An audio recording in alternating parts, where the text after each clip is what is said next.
At the end of a successful weekend cruise to Catalina Island last fall, a group of owners of F-27 trimarans decided to organize a more substantial cruise for the following year.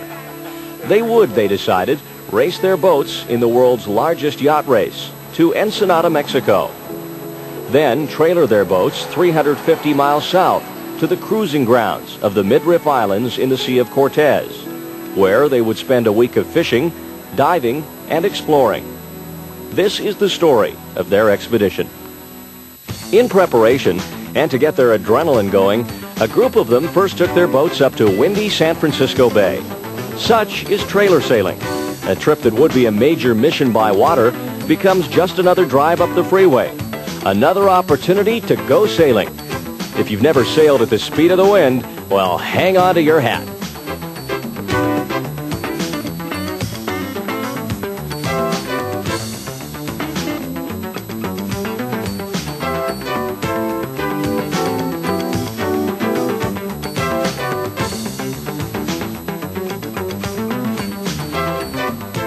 Even with full sail in a strong blow, the F-27 never heels beyond 15 degrees. And if you want to flatten it even further, it's a simple task with the roller reefing main. Who says reefing slows you down? Who says trimarans can't go to windward? Watch out as the F-27 punches forward into the wind and chop at 10 knots.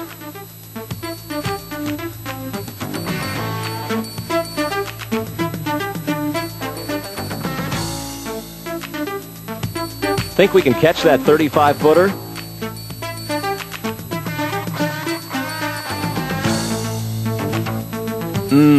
Toast.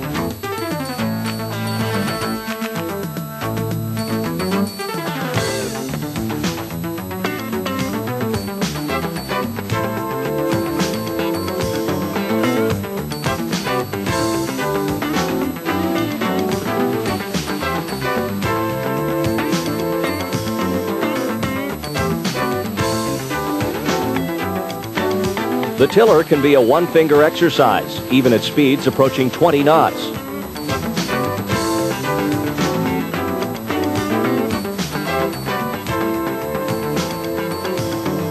The broad beam of the trimaran makes a spinnaker pole almost redundant, and without one, jibing becomes an effortless operation.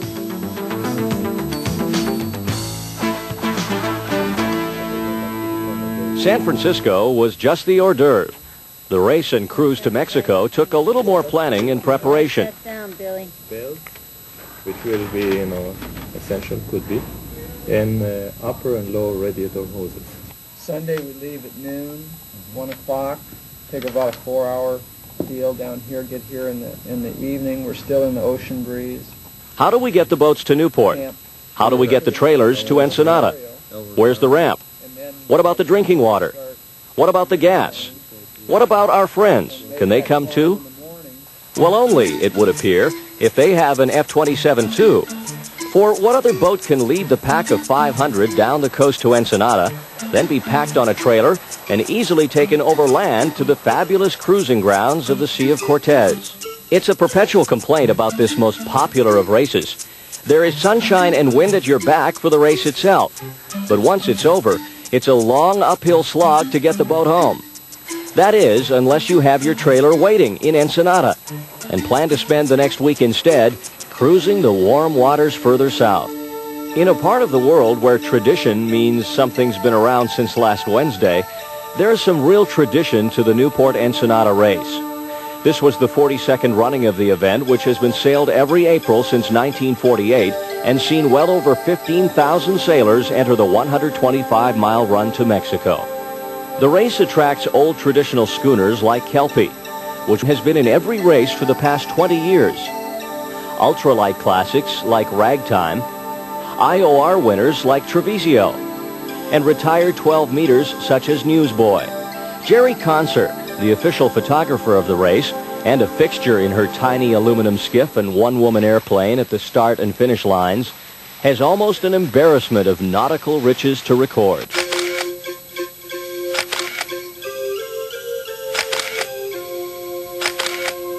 Since the mid-50s, the race has welcomed multi-hulls as well as unimarans. Over the years, it has attracted most of the hottest West Coast cats and tries, including Rudy Choi's many Honolulu-based cats named Ikani, Imiloa, which has sailed in every Ensenada race for the past 27 years, the F-27 Super Fox, of which more later, Wind Warrior, and Double Bullet, which currently holds the record. This year, the race will also see the entry of the world's best-known convert to multi-hulls in the controversial America's Cup defender Stars and Stripes, which will be trying to break that record. But its skipper is no newcomer to the race. Probably more than any other race I've ever been in. I'd say probably started in about... It's an admission of guilt to tell you how long ago, but... If it's older than me, we're in trouble. I would say that it was at least 30 years ago. How old are you? 32. Probably before Gino was born.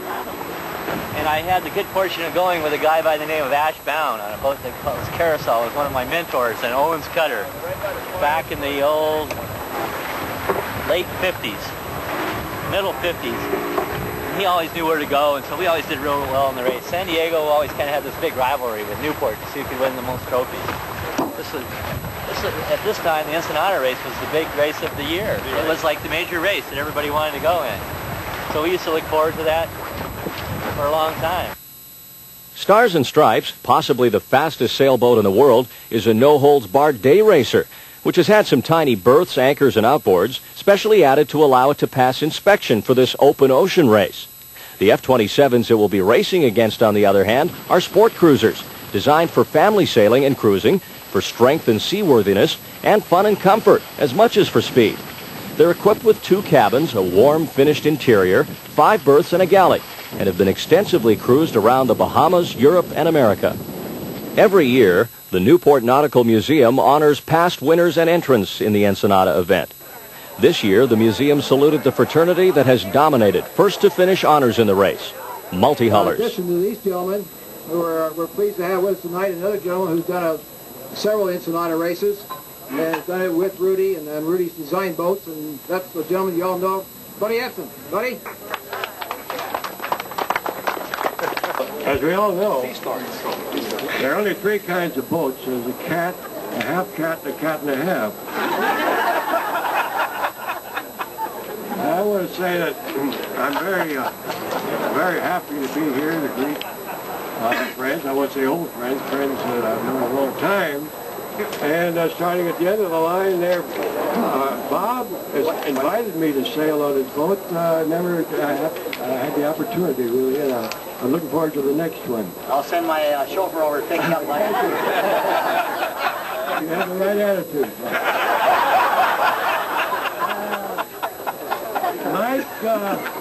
Mike, on the Hurricane, we've had some wonderful competitive races, and Mike approached me once because he wanted to sail around the Cape Horn.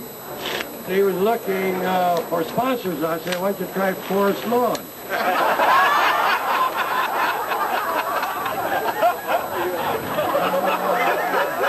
Happy to say he's still here with us.